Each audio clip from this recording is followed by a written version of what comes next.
ಎಲ್ರಿಗೂ ನಮಸ್ತೆ. ನಿಮ್ಮೆಲ್ಲರೂ ಗೊತ್ತಿರೋ ಹಾಗೆ 31st ಫಸ್ಟ್ ಮಂತಲ್ಲಿ 5 ನೆಕ್ಲೇಸ್ ಡ್ರಾನ ನಡೆಸಿದ್ವಿ. ಅದರಲ್ಲಿ ಸರ್ ಶಿವಣ್ಣ ಅನ್ನೋರು ಸೀಸನ್ 3C ಇಂದ ವಿನ್ನರ್ ಆಗಿದ್ದಾರೆ, ಬ್ಯಾಂಗ್ಳೂರವರು. Congratulation sir.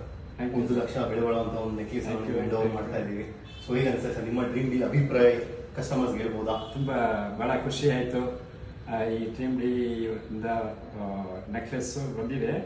ಬಟ್ ನನಗಿನ್ನ ನಮ್ಮ ಮನೆಯವರಿಗೆ ಭಾಳ ಖುಷಿ, ನಮ್ಮ ಮನೆಯವರು ಭಾಳ ಖುಷಿ ಪಟ್ಟರು. ಇದು ಒಂಥರ ನಾನು ಆಶ್ಚರ್ಯನೇ ಆಯಿತು ನನಗೆ ಇದು ಬಂದಿದ್ದು ನೆಕ್ಲೆಸ್ಸು.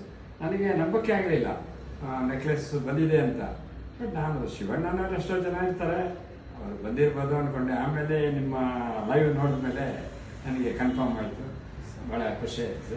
Thank you. ನೀವು ಪೇ ಮಾಡಬೇಕಾದ್ರೆ ಸ್ಟಾರ್ಟ್ ಮಾಡೋ ಅನ್ಸಿತಾ? ಯಾವ್ದು ನಾನು ಎಕ್ಸ್ಪೆಕ್ಟ್ ಮಾಡಿರಲಿಲ್ಲ. ಬಟ್ ನಾನು ಸುಮ್ಮನೆ ಇದಾಗಿ ಹಾಕಿದೆ. ಒಂದು 24 ಮಂತ್ಸು ಹಾಕೋಣ, ಕೊನೆಯಲ್ಲಿ ಏನೋ ಬಂದರೆ ಮನೆಗೆ ಏನೋ ವಸ್ತು ಆಗುತ್ತೆ ಅಂತ ಎಕ್ಸ್ಪೆಕ್ಟ್ ಮಾಡಿದ್ದೆ. ಬಟ್ ಲಕ್ಕಿಯಾಗಿ ಫಸ್ಟ್ ಮಂತಲ್ಲೇ ಒಂದೇ ಸಾವಿರ ಕಟ್ಟಿರೋದು. ಫಸ್ಟ್ ಮಂತಲ್ಲೇ ಬಂದಿದೆ. ತುಂಬ ಭಾಳ ಖುಷಿ ಆಗುತ್ತೆ ಸರ್. ಲಾಸ್ಟ್ ಒಂದು ಸೆಂಟೆನ್ಸ್ ಅಬೌಟ್ ಡ್ರೀಮ್ ಡೀ ಏನು ಹೇಳ್ತೀರಾ ಸರ್? ಡ್ರೀಮ್ ಡೀಗೆ ನಾನು ತುಂಬ ಥ್ಯಾಂಕ್ಸ್ ಹೇಳ್ತೀನಿ. ಭಾಳ ಖುಷಿ ಆಯಿತು. ಡ್ರೀಮ್ ಡೀ ಅವರು ಇನ್ನೂ ಹೆಚ್ಚಿಗೆ ಇದ್ರೆ ಸಂಸ್ಥೆ ಚೆನ್ನಾಗಿ ಬೆಳೆಯಲಿ ಅಂತ ಆಶಿಸ್ತೀನಿ. ಕಂಗ್ರಾಚುಲೇಷನ್ಸ್. Thank you. ಯಾರೆಲ್ಲ ವಿಡಿಯೋ ನೋಡ್ತಾ ಇದ್ದೀರಾ ನೋಡ್ಬೋದು. ಸರ್ ಜಸ್ಟ್ ಒಂದು ಐಟಮ್ ತೊಗೋಬೇಕಂತ ಪೇ ಮಾಡಿದ್ರು. 1 ಲಕ್ಷ ರೂಪಾಯಿ ನೆಕ್ಲೇಸ್ ಅಂತ ತೊಗೊಳ್ತಾ ಇದ್ದಾರೆ. ಅವರ ಖುಷಿ ಅವರ ಮುಖದಲ್ಲಿ ಕಾಣಿಸ್ತಾರೆ. ನೀವು ಕೂಡ ಯಾರು ನೋಡ್ತಾ ಇದ್ದೀರಾ, ಹೀಗೆ ಬೇಗ ಸ್ಟಾರ್ಟ್ ಮಾಡಿ. Thank you so much.